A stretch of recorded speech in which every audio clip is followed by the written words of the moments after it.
Na mtazamaji, ni saa moja hivi kama dakika mbili hivi ziweze kufika saa moja saa za Afrika Mashariki, wakati ambapo kwa wakati tunapata taarifa kuu kutoka hapa ndani ya Lookup TV, wakati ambapo tumekuandalia mengi tu katika siku ya leo kutoka kaunti mbalimbali, zikiwemo pia taarifa za kimataifa. Hebu na tupate kwanza vidokezo.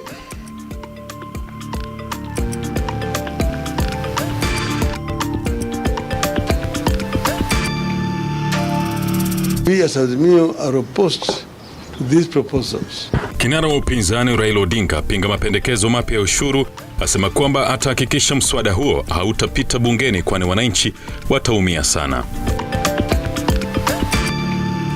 Mhubiri Ezekiel Odero aishtaki serikali kwa kufunga kanisa na runinga yake.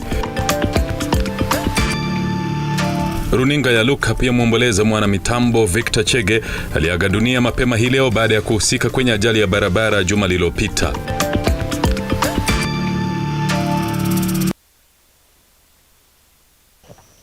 Na mtangazaji wetu wa ishara ni Josephine, uko na Naye Lamech Aungo. Kumbuka unaweza kusema nasi katika mitandao yetu ya kijamii ya Facebook ambapo tunapatikana Lookup TV, na katika Twitter utatupata @Lookuptv. Maoni yako ni muhimu sana katika kuboresha mawasiliano kati yetu pamoja nawe. Tunaingia kwenye taarifa za leo. Kinara wa Azimio Raila Odinga amepinga mapendekezo ya nyongezo ya kodi kama inavyopendekezwa na serikali ya Rais William Ruto kwenye mswada wa fedha wa mwaka 2023-2024. Odinga amekashifu hatua hiyo akisema kuwa itawafinyilia Wakenya na kuahidi kuwa atafanya kila awezalo kuzuia kupitishwa kwa mswada huo wa fedha unaopaniwa kuongeza mapato ya serikali kwenye mwaka wa kifedha wa mwaka 2023-2024. Samia Dika anaangazia upinzani unaoelekezwa kwa mswada huo wa kuongeza ushuru nchini.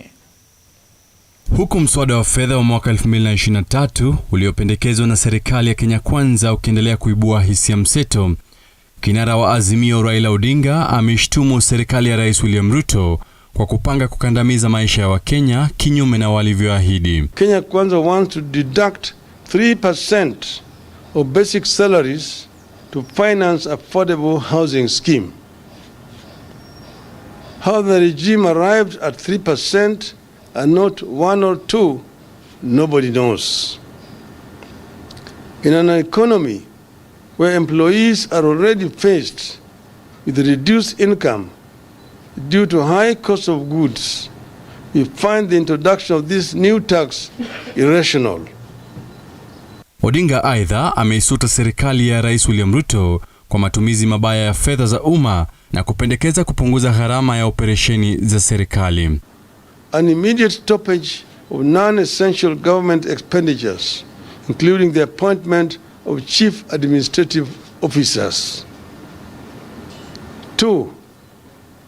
Reduction in size of government, excess cabinet secretaries, principal secretaries, directorates, advisors, aides, departments and CAS are gobbling up finances for the no good value for money. Chama cha kitaifa cha wafanyabiashara na wenye viwanda nchini kinaitaka serikali kutafuta mbinu tofauti za kuongeza mapato badala ya kuongeza kodi zaidi, kwani itaathiri uwekezaji. We want to see as Kenya National Chamber of Commerce how we can be able to establish a database and be able to organize the bottom of the pyramid so that we can bring approximately 6.3 million SMEs into the formal sector so that government can be able to spread the tax base and therefore our taxes can come down. Ni kauli inayoungwa mkono na walimu wa elimu ya mahitaji maalum ambao wametoa wito kwa wabunge kupinga mswada huo, wakisema tayari wanatozwa kodi ya juu na hatua hiyo itakandamiza zaidi juhudi zao kazini. We are not reading from the same script. And if the members of parliament are going to push this bill and it goes through, we are going to use all means, including maandamano, sit in and also involve the ILO. Haya yanajiri huku hazina kuu ya serikali ikinuia kuongeza ushuru kwa Wakenya wanaolipwa zaidi ya 500,000, huku pia ikipendekeza ushuru zaidi kwa wanaopenda kutumia nywele, ndevu na hata kope bandia. Haya ni baadhi ya mapendekezo kwenye mswada wa fedha mwaka wa 2023 ambao pia unapanga kupunguza 3% ya mishahara ya Wakenya ili kufanikisha mradi wa nyumba za bei nafuu. Macho yote sasa yameelekezewa wabunge watakaojadili na kuamua hatma ya mswada huu unaoendelea kupingwa na viongozi, haswa wale wa upinzani, kwa madai ya kusambaratisha maisha ya hasla. Samiadika, Lookup TV. Naam, tukisalia katika swala hilo ni kwamba kinara wa muungano wa Azimio Raila Odinga amegusia kwamba kuna uwezekano wa kurejea kwa maandamano dhidi ya serikali iwapo mazungumzo ya uwiano hayajaanza ifikapo siku ya Jumatano. Na kama anavyoripoti mwanahabari wetu Shadrack Kareria ni kwamba Odinga amewasuta viongozi wa muungano wa Kenya Kwanza kwa kutotilia maanani swala hilo la mazungumzo. Huenda muungano wa Azimio One Kenya ukarejelea maandamano yao dhidi ya serikali hivi karibuni iwapo mazungumzo ya uwiano hayatakuwa yameng'oa nanga ifikapo siku ya Jumatano. Akitoa hotuba kwa wanahabari jijini Nairobi, Odinga amedai kuwa serikali ya Kenya Kwanza iliwahadaa wa Kenya kuwa hipo tayari kwa mazungumzo hayo japokuwa ilikuwa na msimamo tofauti. First, we acted in good faith to call off the demonstrations last Thursday because Kenya Kwanza had approached us and said that they were ready now for talks and that we are going to remove Mr. Kenan, whom they had put in as among one of their delegates. Odinga amesema kuwa japo muungano wa Azimio One Kenya umekuwa na subra na kuipa serikali muda wa kutosha wa kutayarisha mazungumzo hayo, upande wa serikali bado unajikokota. But we knew that the real reason why they were doing it was because they were expecting the visitors were coming into town, and they did not want demonstrations at that time. But we did act in good faith ourselves because they said they were serious. Now we are seeing signs of reluctance. Odinga akiipa serikali muda wa siku 2 hadi siku ya Jumanne kutayarisha mazungumzo hayo, la sivyo muungano huo utatangaza mwelekeo mpya. We're seeing signs of reluctance now. All members of the other side are not available. They don't have a quorum to begin the discussions and so on. We have given them today and tomorrow. We have said that the talks must start in earnest on Wednesday. And if the delegation is not ready by Wednesday, we will treat that gentleman's agreement as cancelled. And we will then now explore other options available to us as Azimio. Juma lililopita siku ya Alhamisi, muungano huo wa Azimio ulisitisha maandamano hayo baada ya serikali ya Kenya Kwanza kukubali kumuondoa mbunge wa Elders Edan Kenan kama mwanakamati wa kamati yao ya mazungumzo. Shadrack Kareria, Lookup TV. Naam, kuna wengi tu ambao wanazungumzia swala hilo katika mitandao ya kijamii, lakini namwona huyu anaitwa Jared Momanya ambaye pia ni mwanasiasa, anasema kwamba ni vyema suluhu iweze kupatikana ya kudumu kwa katika mazungumzo hayo ya Azimio na Kenya Kwanza. Wengi tu ambao wamekuwa kiandika jumbe zao katika mitandao ya kijamii. Tunasonga mbele na taarifa zetu. Nitakuwa nikisoma jumbe hizo wakati na hata baada ya taarifa hizi. Mhubiri wa kanisa la New Life International Ezekiel Odero sasa amewasilisha kesi mahakamani dhidi ya serikali kuhusiana na kufungwa kwa kanisa lake pamoja na runinga inayopeperusha mahubiri yake ya World Evangelism. Kama anavyotuarifu Ian Kitanyo, Odero amedai kuwa kufungwa kwa kanisa na runinga yake ni kinyume cha sheria. Siku chache baada ya kuachiliwa kwa dhamana ya shilingi milioni 1.5, mhubiri Ezekiel Odero amerejea mahakamani hii leo kupitia kwa mwakili wake Danstan Omari na Cliff Ombeta, akitaka ombi la kutofungwa kwa akaunti zake za benki sawia na zile za kanisa lake la New Life International. An application whereby we are talking to the state and asking the court while we are asking the state not to freeze the accounts of the Church of Pastor Ezekiel, not to close the church, not to close the accounts, not to do any kind of mischief. Wakili Dunstan Omari alisuta serikali kwa kuwasilisha ombi tofauti leo katika mahakama ya Milimani wakitaka akaunti za benki za Ezekiel Odero kufungwa, akidai kuwa hatua hiyo itasambaratisha shughuli tofauti za kanisa hilo sawia na shule iliyopo chini ya kanisa hilo. Sisi tukiwa huku wamekimbia Milimani Magistrates Court. Milimani iko Nairobi. Wakaambia magistrate kwamba kuna account hapa zifungwe. Banki zile zote zinaishi katika Mombasa. Hakuna account ya Nairobi. Hatuelewi kwa nini waende Milimani Magistrates Court na account ziko hapo. Wakizungumza nje ya mahakama kuu ya Mombasa, Omari amemkashifu mkurugenzi wa mashtaka ya umma Nordin Haji kwa utepetevu kwenye uchunguzi dhidi ya mhubiri huyo. Mmoja wa yule tumeshtaki ni Director of Criminal Investigation, ambaye tumemshtaki kama mshtaki namba 7. Amekuja kotini akiwasilishwa na yule Attorney General. Wameandika ushahidi wao, replying affidavit tarehe 5. Wakatupa. Hawajasema ambayo yamejiri sasa hivi. Tukifika kotini wanasema tupe muda mpaka kesho. Tuna vitu tunavyotaka kuweka bayana mbele ya mahakama. Odero anatarajiwa kuendesha ibada maalum kuanzia hapo kesho, huku wakili Omari akiwasihi waumini kujitokeza kwa wingi, kwani maafisa wa usalama watapiga doria katika eneo hili. We authoritatively confirm now that the state has come and announced, and it is a court order, that the Church of God has not been closed and shall not be closed. It is open, so those ones who are going to start meza ya Bwana kesho, I'm told the meza ya Bwana inaanza kesho for 6 days. Ian Keitani, Lookuptv.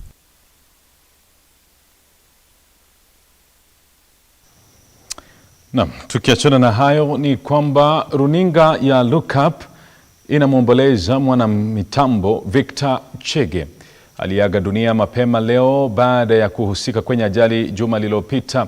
Victor alipata ajali ya barabarani na amekuwa akipokea matibabu katika chumba cha wagonjwa mahututi katika hospitali ya Chuo Kikuu cha Kenyatta.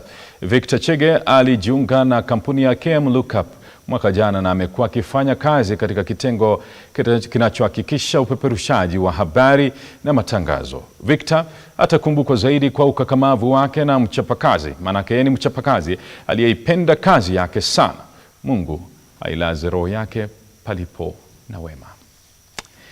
Ni habari ambayo ni ya kusikitisha sana katika habari ambazo zimeweza kuingia katika siku ya leo, ambapo tumempoteza mpendo wetu na aliyekuwa mfanyakazi shupavu katika Lookup hapa ndani ya Lookup. Tukiachana na hayo na kusonga mbele ni kwamba kesi ambapo mwekezaji wa kigeni Muthinda Rush ameshtaki benki ya Ecobank na Wakenya watatu kwa madai ya kushirikiana na wanasiasa mashuhuri nchini kuilaghai kampuni yake zaidi ya milioni 300 itaendelea tarehe 10 Mei mwaka huu. Jaji Alfred Mabeya hii leo ameamuru pande zote kuwasilisha majibu yao Jumatano wiki hii na kesi hiyo kwanza rasmi. Henry Tende anatuletea taarifa hiyo. Katika sakata hiyo ya mamilioni ya pesa, mwekezaji huyo wa kigeni Muthinda Rush, ambaye ni mkurugenzi wa kampuni ya KiwiPay Kenya, ameomba mahakama kumsaidia kuzirudisha pesa ambazo anadai zilihamishwa kutoka kwa akaunti yake na kutua mikononi mwa wanasiasa shupavu bila idhini yake. My company have to close because if I go to Ecobank, withdraw money, they say, when you have zero in court, the only way you can access fund. My staff don't get paid for 11 months. We don't get pay rent. We cannot pay tax to the government. Rush anahoji wafanyikazi wake wa kitambo Maina Stephen Njenga, Felix Rantu Lekishe na Solomon Joseph Maina walishiriki njama na wanasiasa hao kuilaghai kampuni yake zaidi ya shilingi milioni 300, akimtaja gavana wa kitambo wa kaunti ya Kiambu William Kabogo kama mhusika mkubwa katika sakata hiyo. How come politician Kabogo and Luila Y is coming to receive such a $320 million to KiwiPay? Who are they? Are they a one of director KiwiPay? Rashi aidha ameshtaki benki ya Ecobank kwa kuidhinisha uhamisho wa pesa hizo hadi akaunti za watu binafsi na kampuni nyingine bila ya idhini yake, ili hali yeye pekee ndiye mwenye mamlaka ya kutoa idhini hiyo. I have received a text message from Ecobank and the money have been removed $2.5 million to Naye law firm without my concern. I'm not aware in this lawyer. I don't appoint him and my company KiwiPay Kenya don't know him. Jaji Alfred Mabea sasa ameamuru mlalamishi Monthida Rashi na washtakiwa kuwasilisha majibu ya kesi hiyo tarehe 10 Mei ambayo ni Jumatano wiki hii. Jaji Mabea aidha amesema mwelekeo wa maombi mengine ya upande wa mashtaka utatolewa Mei 17. I direct that the applications for leave to bring derivative suits in E469 and E484 of 2022 is disposed of immediately. The parties therein to file the character submissions in those files for highlighting on the 10th of May 2023 at 1:15 p.m. In the meantime, comprehensive directions in all the matters will be given on 17th May 2023 at 8:30 a.m. and the status quo in all the matters stands until then. Henry Tende, Lookup TV. Na kwa taarifa hiyo tunachukua mapumziko, tunarudi na taarifa zaidi. Usiende mbali, maana kuna mengi tu katika siku ya leo tumekuandalia, zikiwemo taarifa za michezo. Usiende mbali.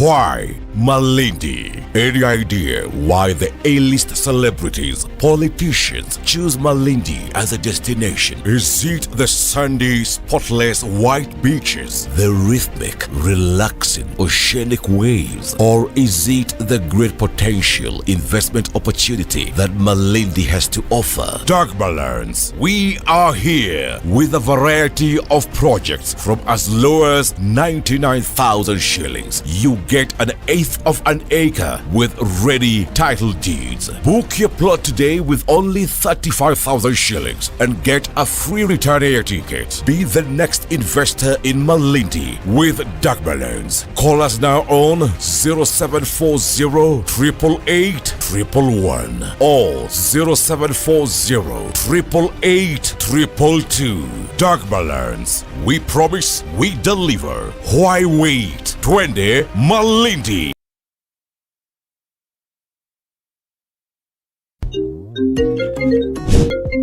Hey darling, are we still on for a coffee date? I'm waiting for you to come and pick me up. I should be able to pick you in a few.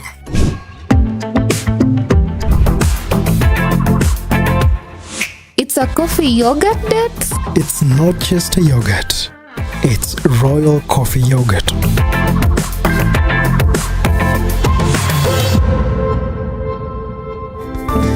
Flow with the sweet taste of thick and smooth Royal Fresh coffee yogurt. Royal Fresh, the royal taste of freshness.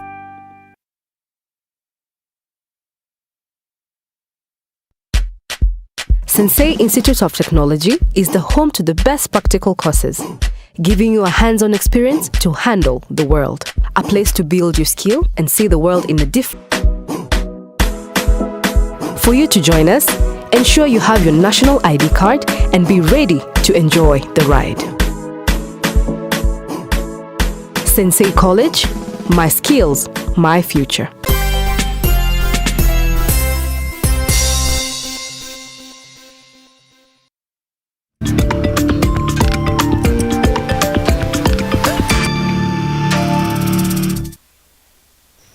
Na mtazamaji, karibu tena katika awamu ya pili ambapo tunaendelea kukupasha taarifa kutoka hapa ndani ya Lookup, kitu ambacho kinaleta matangazo haya moja kwa moja kutoka hapa jijini Nairobi. Tukisonga mbele kwenye taarifa zetu ni kwamba familia zilizoathirika na mafuriko katika majimbo ya Ugunja, Lego, Usonga na Bondo hii leo zimepata afueni baada ya kupokea msaada wa chakula kutoka kwa serikali.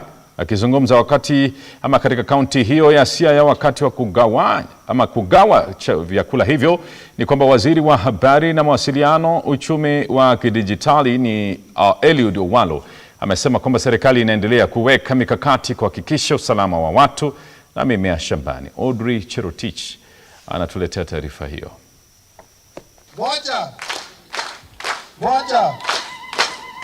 Akizungumza katika kaunti ya Siaya wakati wa kugawanywa kwa vyakula hivyo, waziri wa habari, mawasiliano na uchumi wa kidijitali Eliud Owalo aliwahakikishia wakazi wa eneo hilo kuwa serikali ilikuwa inafanya kila juhudi kutatua shida zao. Most of the families have been displaced and are now living within schools. So as a short-term measure, we are bringing food. The Ministry of Interior is also on the way with blankets, mosquito nets and those type of things. Waziri Owalo aliongeza kuwa mpangilio mwafaka unahitajika kuzuia watu kuyahama makazi yao panapotokea mafuriko. We want to ensure that there is sustainable food security. And that's why we are going the route of irrigation. Like in this area, we want to do a major irrigation project along the River Yalas, so that we have got not just adequate food for purposes of subsistence, but also surplus for export to other countries or even. That is a long-term measure. As far as the floods is concerned, we want to do desilting, so that the water can flow towards the lake as opposed to downwards towards where people are doing what the families are resident. Kwingineko, wakazi kwenye jimbo la Borabu, kaunti ya Kisii, wamelalamikia barabara mbovu zilizoharibiwa na mvua ya masika. Sisi hapa ni wakulima wa avocado. Factory imefunguliwa hapo Kisii town. Haipitiki kamwe, hakuna mahali gari inapita, ndizi zimekwama. Sasa sisi tunalia Obadia Barongo, kama hawezi thibitisha hili kwa siku 14, sisi tutakuwa tunaandamana kila siku ndiposa aweze kutimiza jambo hili. Kama wamama wajawazito wakienda kwa hospitali kujifungua, hatuna njia ya kupita kwa hii njia, kwa sababu hiyo ni mzigo mzito tumepewa. Juzi kuna mama mwingine alikuwa anapelekwa kwa hospitali kwa kujifungua, akaanguka kwa hii mto. Wakazi hao wanainyoshea kidole cha lawama serikali kuu na kuiomba serikali ya kaunti kuingilia kati. Mheshimiwa, kwa hali kwa upendo wako tunakuomba ukaweza ukatutengenezea hii barabara, kwa sababu hii barabara ndio inapita wamama tunasumbuka, hata tukibeba chai kwa kichwa tunakuja na matope, tukianguka hakuna mwenye anatutoa. Audrey Cherotich, runinga ya Lookup. Na hiyo ni kaunti yangu hiyo. Gavana Simbarati na ufanye hima uhakikisha kwamba barabara zimetengenezwa. Vuta ni kuvute inaendelea kushuhudiwa katika shule ya msingi ya Shavirosi iliyoko jimbo la Shinyalu, kaunti ya Kakamega, kufuatia mzozo wa ardhi baina ya shule na familia 9 wanaoishi kando ya shule hiyo. Haya yanajiri baada ya familia hizo kufurushwa kutoka kwa makao yao, jambo ambalo lilipelekea kuongezeka kwa mzozo huo. Innocent Ogaro anatuletea taarifa hiyo kwenye mseto wa kaunti.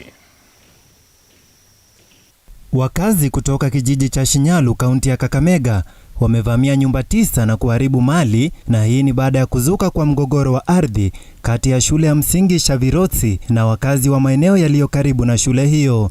Familia athirika sasa zinadai kuwa kundi la vijana wenye silaha waliwashambulia wakiwa kwenye nyumba zao. Kwangu wamechoma nyumba 3, nyumba ya vijana wangu wawili, vitu yote makotoro. Kijana wangu alikuwa mwalimu, alikuwa amenunua vitu, pipi yake na vyama vingi, wamechaza makotoro ingi 6, maredio, vitu vimeungua. Hawa nyumba 9 zenye zimechomwa, serikali kama iko na usaidizi, wangekuwa sahi wamejua tunalala wapi. Sisi hatuna mahali pa kulala, hatuna chochote cha kujifunika, hatuna chakula chochote. Sababu chenye tulikuwa nacho walipepa tu yote wakaenda naye. Huku hayo yakijiri, viongozi wa kisiasa kutoka kaunti za Isiolo, Marsabit na Tana River wametangaza kuundwa kwa kikao kimoja kitakachojumuishwa pamoja watakaotetea maslahi ya wakazi wa kaunti hizo tatu. Kikao hicho kinachoongozwa na gavana wa Isiolo Abdi Ibrahim Guyo walikubaliana kuunga mkono chama cha UDA. Jambo langu la pili ni kupenda kurudishia Rais wa Jamhuri wa Kenya Daktari William Samoei Ruto shukrani za dhati sana, kwa sababu ametupatia share yetu kama watu wa Marsabit, watu wa Isiolo na watu ya Tana River. Gavana Abdi, umetuonyesha mfano mzuri sisi watu wa Tana River. Mfano mzuri kwa sababu katika serikali yako nimeona umegawanya na milango na dirisha. Kwingineko, kanisa la Christian Foundation Fellowship mjini Nyahururu limezindua kampeni ya kuhamasisha wananchi wa mitaa kupanda miti na kulinda misitu. Akizindua kampeni hiyo, Askofu Peter Kinywa amesema programu hiyo ina lengo la kutambulisha utamaduni wa kupanda miti miongoni mwa jamii katika eneo hilo na kuwaelimisha wananchi kuhusu uhifadhi wa mazingira. Na mazingira ikiwa sawa, hatutakuwa tunakuwa na ukafu wala kukosa mvua. Kwa hivyo ombi langu ni ya kwamba hii jambo tumelianza. Hebu liwe hivyo katika mikutano yote ya umati. Hata kana kwamba ni machief, hata kana kwamba ni MCA, member of parliament, every meeting you call, it is very good for you. Onue miti kama hii. Baada ya mikutano patia mti moja, miti miwili, na utabarikiwa na Bwana in Jesus name. Wakati huo huo, kaunti ya Embu ipo tayari kuandaa maadhimisho ya siku ya Madaraka yatakayofanyika mwezi Juni. Hii ni mara ya pili kwa waziri huyo wa usalama kuukagua uwanja huo wa Moi. Akizungumza alipoukagua uwanja huo, Kindiki alikuwa na matumaini kuwa sehemu zilizobaki kukarabatiwa zitakuwa tayari na ataukagua tena siku 10 kabla ya maadhimisho ya siku ya Madaraka. There is also the other reason that when a town or a county like this one is hosting a national event, we take advantage and improve various infrastructures that have nothing to do with where the event will be built.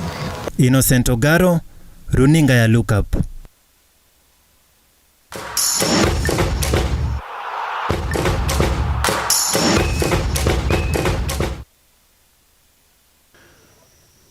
Naam, tukiingia katika spoti ni kwamba kaunti ya Narok imeanzisha mikakati ya kukuza vipaji vya mchezo wa raga. Mwenyekiti wa muungano wa raga jimbo hilo John Njoroge ameeleza kwamba nia ya kaunti hiyo ya kuonyesha ubora wao katika mchezo huo kama wanavyojulikana katika riadha.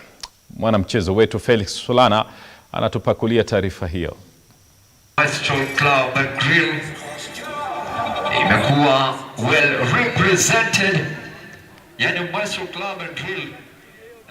Kaunti ya Narok imeanzisha mikakati ya kukuza mchezo wa raga. Mradi huo umefadhiliwa na kaunti hiyo kwa ushirikiano na muungano wa raga katika kaunti hiyo. Mwenyekiti wa muungano wa raga katika jimbo hilo John Jack Njoroge, ambaye pia ni mmiliki wa klabu ya Ma Warriors Rugby, anasema kuwa Narok ina vipaji vingi na nia yao ni kukuza vipaji vya raga na kuanzisha mchezo huo. Because of starting this exposure or this project, rugby project in Narok town, is to eliminate the norm and also encourage our youth that we can do or we can play rugby in Narok. So most of our youth come from very hard backgrounds, difficult backgrounds, and we have been able to gather a few talented players, let me say, and able to put up a good rugby club. For now, we're just looking forward to greater heights, and we are welcoming every other kind of clubs within Narok, within Kenya, to come to Narok, our country, and play with us, support us, and we'll be able to reciprocate the same thing to us. Kwa upande wake, mmoja wa wadhamini wa mchezo huo Enoch Parsen amesema lengo lao ni kuinua hadhi ya jamii kando na kuondoa vijana katika lindi la utumiaji wa mihadarati. The reason why we decided to come into this is because we've seen a lot of youth who are getting into drugs, who are getting into early marriages, and we wanted to impact the society in terms of our CSR campaign for sponsoring rugby. I think it is time for all of us to try and support our young people so that they stem away from these vices in society. Mkufunzi wa Narok RFC Jack Lotieno amefurahi kushirikishwa kwa timu yake katika mashindano hayo, huku akirai kaunti nyinginezo kuiga mfano huo. So I'd like to urge more county to take this step forward and let's work together. Also I'd like big thanks to Narok Rugby Union for hosting us. Felix Solana, Lookup TV, michezo. Mabingwa watetezi wa ligi kuu nchini FKF Tusker FC wananuia kutetea taji lao. Hii ni baada ya kusajili ushindi wa goli 1-0 dhidi ya Kakamega Homeboys katika uwanja wa Ruaraka. Bao la kiungo mshambuliaji Mike Oduor mwishoni mwa kipindi cha kwanza limefufua matumaini ya wanabenki hao kuwakabili vinara wa ligi Gor Mahia katika harakati ya kutoa taji. Hadi sasa Tusker ipo katika nafasi ya pili kwa alama 61, alama 2 nyuma ya vigogo Gor Mahia.